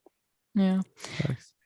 But you know what? Like all the time people say like the key to like a successful relationship is making sure that you're at the same level in terms of like, I guess like wanting, like maybe not that, basically wanting to have a better life and stuff. Like you're both on the same like level of like, I want to improve my life. And for example, like, I don't know if you guys can think of people who became famous overnight and stuff, and like they left their friends behind, you know, because they're like, oh shit, I have fame, let me go be with famous people. So it's like, it's so hard to be with somebody who's not on the same level as you, because like I don't like it sounds really depressing, and part of me would be like, oh, that wouldn't happen, but it's true. Like if somebody's not on the same level as you, or like you're both not working towards the same goals, or like you're way ahead of somebody, it's like you would feel like that person's dragging you down in a way. I think that's what would end up happening. That's so sad to think about, but I think that's what would end up happening. I agree with you, but I think this is what we get, like the nuance. I think like people say not my level, but they're down here expecting this shit like to like be like an elevator right up.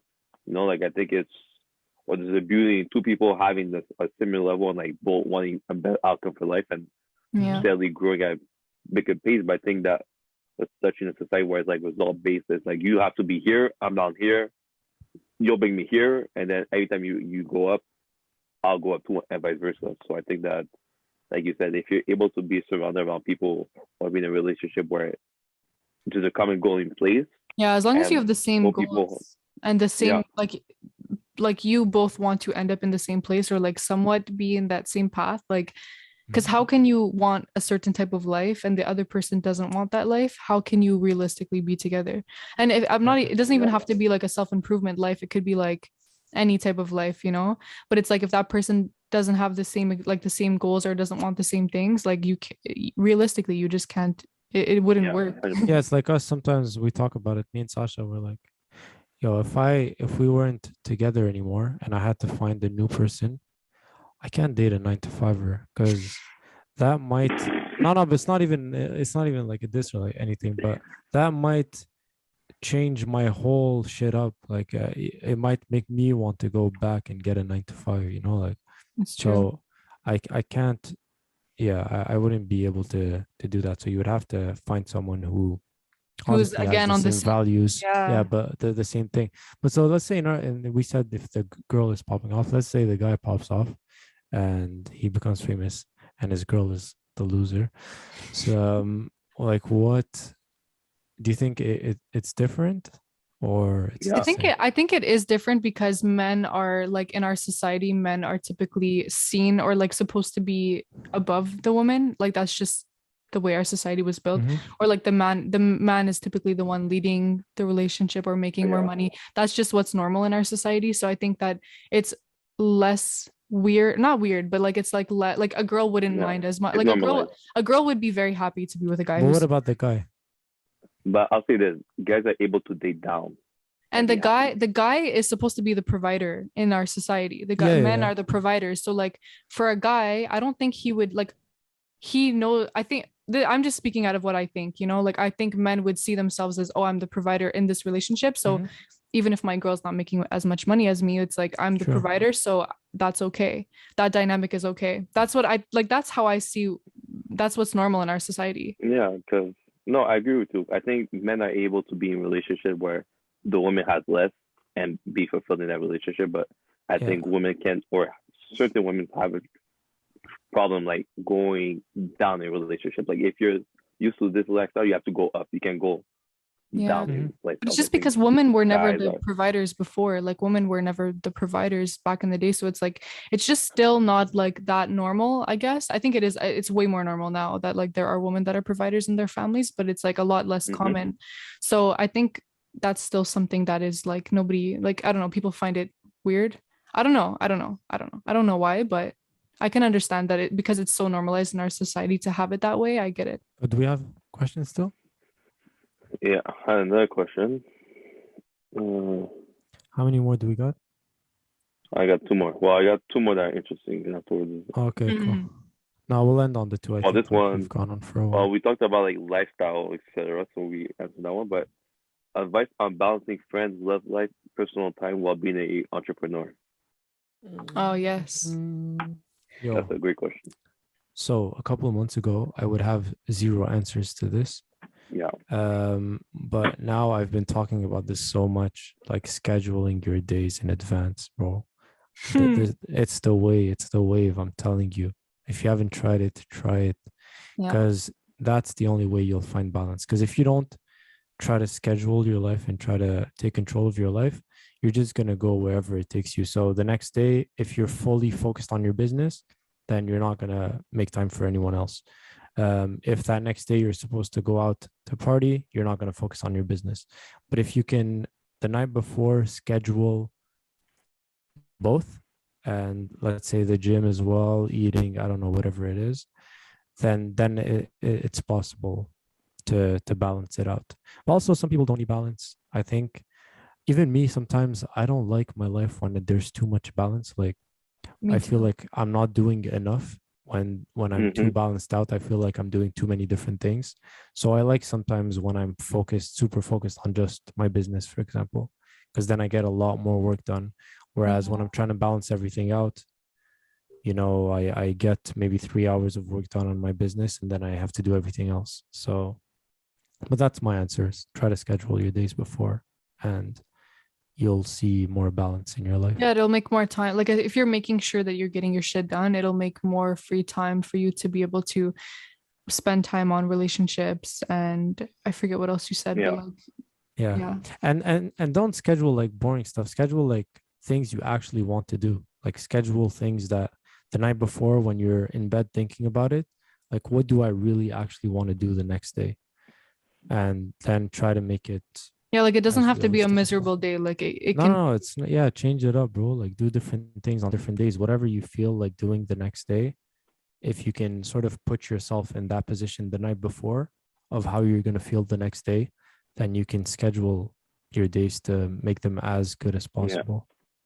yeah, and like as an You know what? entrepreneur, like you don't have a schedule made for But you. that's why I'm talking too much about this because I never used to schedule my days or anything when I had a job. But now that I'm doing it, I can see how much value it has that even if you do Facts. have a job, you should still do this. But you Like know you should, what? Like the Yeah. day I quit my job, I remember being like, what the fuck am I gonna do with yeah, my exactly. Yeah, yeah, because I was like, I don't have like what am I supposed to do right now? Like I remember yeah. feeling like slightly like a feeling of being lost because I was just like, Mhm. we're so not used to having like All blank your time. time. Yeah. So it's just like you feel kind of like, wait, what am I supposed to do right now? And so I think scheduling and having a routine, especially as an entrepreneur, it like really helps. But like Chris said, like even if you're working a job, schedule in things that you want to do. Yeah. Because if you don't schedule them in and you don't make them a priority, it's not going to happen. So, Yeah. yeah, I think that's a good answer. Like, just prioritize it, No, schedule it into your day. 100%. And I know that like quality time is like boring to like schedule in, but I think it's extremely important to be able to disconnect from your businesses or your side hustles, etc. I think that planning things out, meeting like many people, but also being able to say, okay, well, I'm a sacrifice, not sacrifice, I'm a delegate 2 hours to go out with my friends, Mhm. etc. Yeah. And like I say, if you're able to just do that and be on task for your things, I think that it brings out the balance. But I don't have a clear answer because I'm still trying to figure out that balance myself. Yeah. But I think that having a whiteboard, having a Google Facts. Task, scheduling your days, I think all those things just allow you to eliminate the inefficiencies you'll have in a day and Yeah. really give you more time to be able to spend with your loved ones. And yeah, if you have a partner, also try to schedule it with them. So before you go to sleep, just get on a call or whatever, and then try to figure out what your next day, if you're spending it together, what that day is going to be like. Because you might both want to do different things, get in each other's ways, like do different things at different times. So if you can get on the same sort of page the night before, Yeah. And plan out then your day together. Yeah. yeah. Yeah. And Bro, like I also, don't like, oh, sorry, go, go. go. No, no, go, go. No, I was just gonna say like because the question was like specifically being in a relationship with an entrepreneur, right? I think it's also important to like schedule out quality time where like you're not distracted on your business with your partner because I mean honestly because me and Chris both have businesses like we're often on our phones like we're often working or like answering DMs and stuff like while we're spending time together and like it's not that big of a deal because we both do it and we both have a business but there are some times where I'm just like I don't want any phones, you know, I'm like I want actual quality time and it's important to like actually like to not have those distractions and make sure that you make that time a priority because if you never have that time and it's always distracted time it's just like that's not the definition of quality time, you know, so Yeah. I think that's important too but I think it's easier if you are both doing the same thing but Charles, from your experience like do you find it's hard to have like Yeah. does your girlfriend do stuff on the side where she's like where she's no so she just works a job basically Yeah. and then goes home Only and got clocks out 9 to 5. yeah so that's harder I think Like, tell us a bit about that.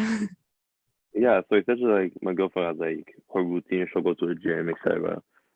But she's really like a 9 to 5. She'll have her routine. She'll go to the gym, etc. Yoga. But in terms of quality time, I'm the one who has to pick up the phone as a DM, have to have a supporting calls, etc. Mhm. Especially having like a 9 to 5, I really think that you have to schedule days out there. For me, like I'll give a specific day. I'll say, okay, well, Fridays is your day, and then afterwards, whatever you want to do, quality times, we'll have like a couple hours, and then I'll make sure I delegate all my things before. I'll do them before or afterwards, but I think it's important to like nurture your relationship and actually make it feel like a relationship, because I think sometimes, and I got the habit of like telling her my business problems while we're spending quality time. I think that's also something that not being able to like just like vomit everything that's happening in your life in terms of your business, but also like taking a step back to say, okay, well, let's talk about anything besides anything regarding my business. Because then it feels like you're working in a way. Yeah, exactly. I never thought of it. I never thought about that. Yeah. So when you're able to like really clock out mentally and also with your phone, I think that it really gives you the opportunity to like really spend quality time with the person. I think that sometimes we're so on our phones, we have Instagram, this and that we don't have the time to be in the moment. Present, yeah. So I think really putting your phone on do not disturb, or if it's to look at your phone, make sure it's a emergency, and then that's it. Or let's say if you go to a restaurant, close your phone for the 2 hours. And Facts. I feel shots coming my way. Anyways, but yeah, no, we're not gonna respectfully diss each other on the pod, but yeah, for real. Yeah, you're on your phone way more than me, so. No, I'm not. What are you talking about? No, kidding. Respectfully. No, but like Chris is able to like I'm able to answer a DM and like listen to Chris a little bit easier than he is the opposite. Like when he's focused on something, he can't hear anything I'm saying. Whereas me, I'm able to kind of multitask a little bit easier than him. Chris gets really focused on like one thing. And so sometimes if I'm talking to him and he's like really focused, it's like, I'm like, why the fuck aren't you listening to me? But then I realize, okay, he's working. And I'm like, I need to remember that he's working right now and he needs to focus. Whereas me, my brain is just like, my brain can't focus that deeply. So I'm kind of always like scattered and just like not, I'm able to multitask a lot easier. So it depends on the person too, but like, you just have to like, at least from my perspective of like, if I ever feel like someone's not being present, you have to try to understand, are they currently working right now? Like, are they allowed to not be present right now because they're working? That's like, at least from an entrepreneur like scenario. But I think it's important too to like have some moments where like you both shut off your phones.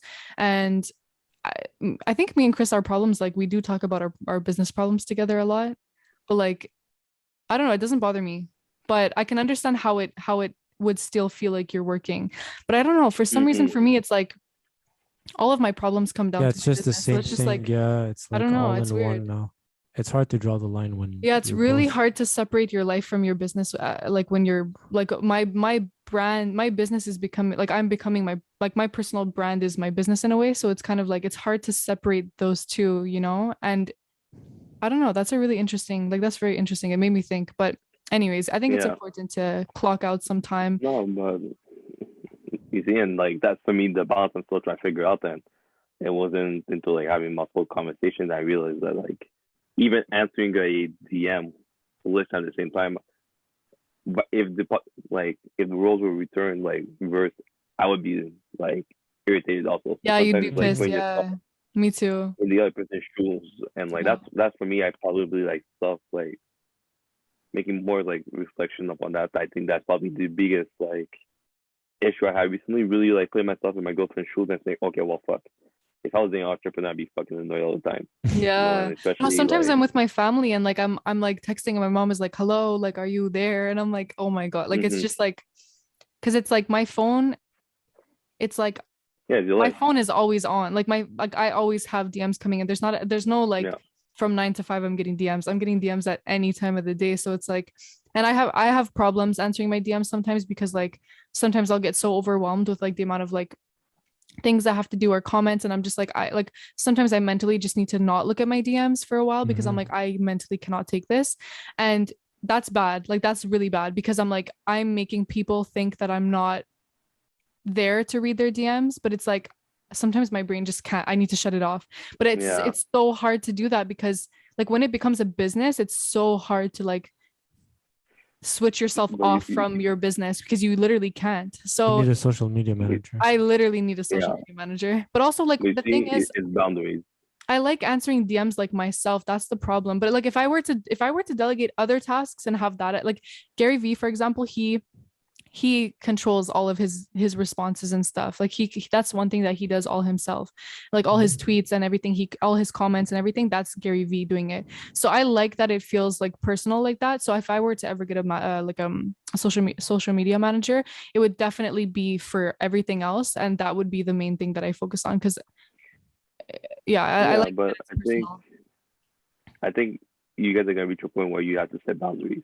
Because I Yeah. reached that point, like for me, like I think I was so accessible to people that people didn't respect my time off, Yeah, it's and true. that's where, especially last year, like I had a Discord channel, and like people are gonna give you questions like, I need this answer right now, and sometimes you feel obligated to give them the answer to that question right away, but Yeah, because some sometimes people, if you have to draw they're the too line to say, demanding. I'm closed, I'm Yeah. closed, I'll text you on the next business day, or give me time to actually look at my shit, and then Yeah. after. But I remember one time last year I went to Saint Sauveur. Market was still open technically. I was like working during those days, but I didn't really take the time to relax, and I regret spending that Yeah, much and not exactly. being really able to like disconnect. So I think sometimes setting boundaries, especially with people who answer DMs, at the end of the day, it's not like a disrespect, but sometimes you have to put your personal life in front of your business, because your personal life, your Oh health, yeah. Yeah. all this doesn't matter. Also. Facts. I started like when I schedule like coachings with students or like free calls or anything, or even the gym, like, and Chris as well, like he motivated me to do this for the gym, but I started not letting people book on weekends for coachings and stuff, because, and also like the gym, like we've been going Monday to Friday. The weekends I'm allowed to not go to the gym, and just being able to have like Saturday and Sunday where like I don't actually like, I still work most of the time. Like I still do some work some of those days, like if I want to. But it's like I know that I have 2 days where I don't have to take any calls. I have no meetings. I don't need to go to the gym. So I have 2 free days to do literally whatever I want. And like just Mm-hmm. knowing, like it's very helpful. Like it's very helpful, because I used to do anything on any day. And so having a little bit more structure, like that is the one nice thing about a 9 to 5, is that it gives you a structure to follow by, and that kind of clears your mind. And so I've started to kind of build that myself, and it does help a lot. Like it helps to kind of like be able to relax a little bit on the weekends, and just to know that I have a little bit more free time on those days. Do we have a final question? No, I think we Yeah, I think those are all basically the answered questions. everything. Yeah, I think that. Okay, cool. Oh wait, I okay. think we Well, answered no, this everything. was Oh, so. it's so funny. The girl I had said, "Do you have any specific questions?" She answered me, but she actually asked a very similar question. She said, "Is it possible to be successful on your business without affecting your relationship and family?" That's very interesting too. It definitely is. Nope. Oh. No, Nope. no, no. Wait. It Well, depends. without affecting your relationship. Well, I think I think it will affect your family and your relationship, but it's like that doesn't mean that it's gonna ruin those relationships. Maybe they'll be, I don't There's know. I definitely think, going to be differences. Yeah, for sure. And it yeah, Yeah. depends also Yeah. the level of, or what they define as success. Like if you're going for your business to be $100 million, a year business, then yeah, definitely you're going to affect your time with your family.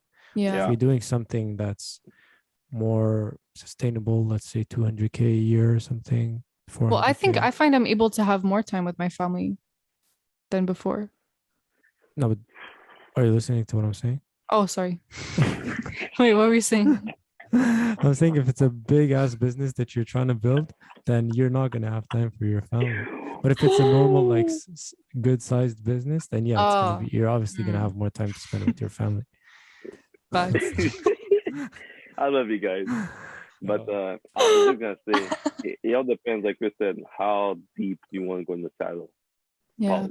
But shit, when I say that, Wait, what? but I said how deep you want to go in the saddle. But at the end of the day, I think that, like we said before, having boundaries, but I think that there is going to be resentment from your family members and from your Mhm. partner, and Yeah. that's okay, because essentially, whether you like it or not, your investments, your businesses, etc. If you nurture them, they become it's like a second partner. At the end of the day, it's like, especially for me, like having a 9 to 5 and like having like multiple things going on. I see my girlfriend like once a week. I see my friends probably like every quarter, Yeah, but yeah, yeah. sometimes it's that sacrifice that you need to be able to have sustainable things in place so that you are able to catch up Yeah. with them at a later time. And you But can I have a think better Gary life Vee later. Yeah. yeah, exactly. So I think Gary Vee mentions this as well, that like sometimes you have to have that sacrifice with them, but if they're on the same page and they understand the bigger goal, I think it creates less tension than if somebody completely doesn't understand where you're going and just sees your investments or your 9 to 5 or your entrepreneurship as a hindrance on your relationship. Yeah. Yeah. And ideally, you're trying to provide for them too. So, Yeah. you know, the Yeah, but here's least the like, hack. Here's the hack. You take your business profits, you take a small portion, you say, let me take you to your restaurant, whatever you want, and then you'll book it, you'll pick a date, and then we'll go. At least it shows your partner that, like I said, you're trying to provide for them, and that at least, even though I'm taking time away, like the bigger goal is for everything to go in the exactly. streamlined section. Yeah.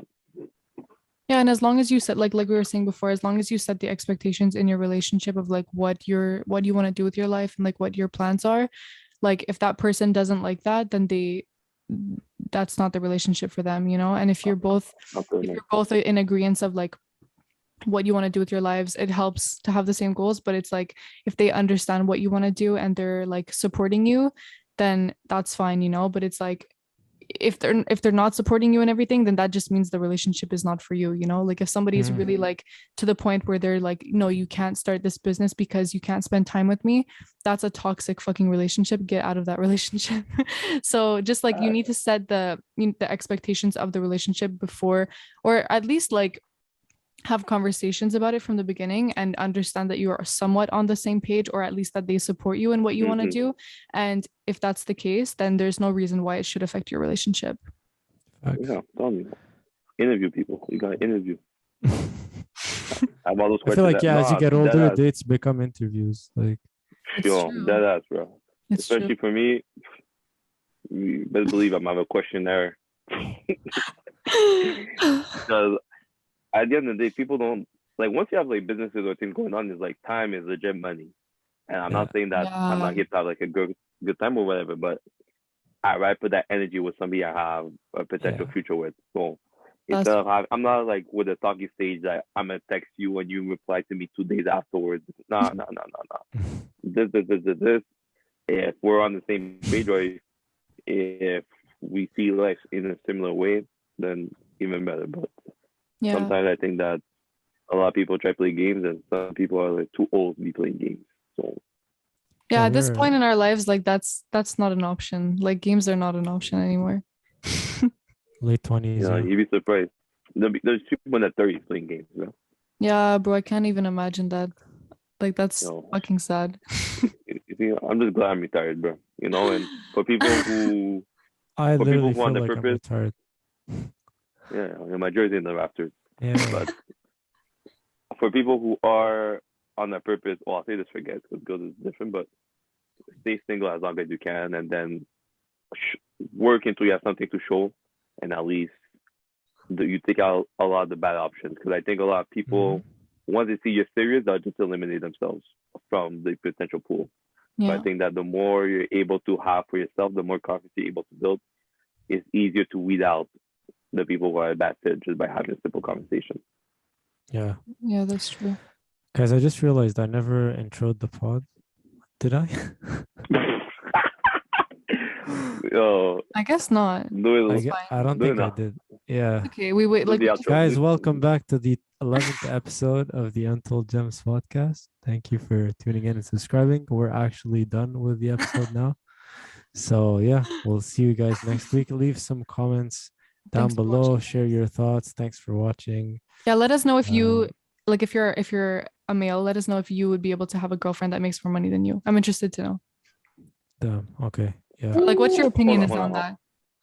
Okay, but not make more. Can you have a woman provide for you? I think that's oh yeah, there you go. Yeah, facts. Can your partner be the provider? Ooh, I'm gonna put on my story tomorrow. I'm gonna be toxic tomorrow. All right, see you guys next week. Bye guys.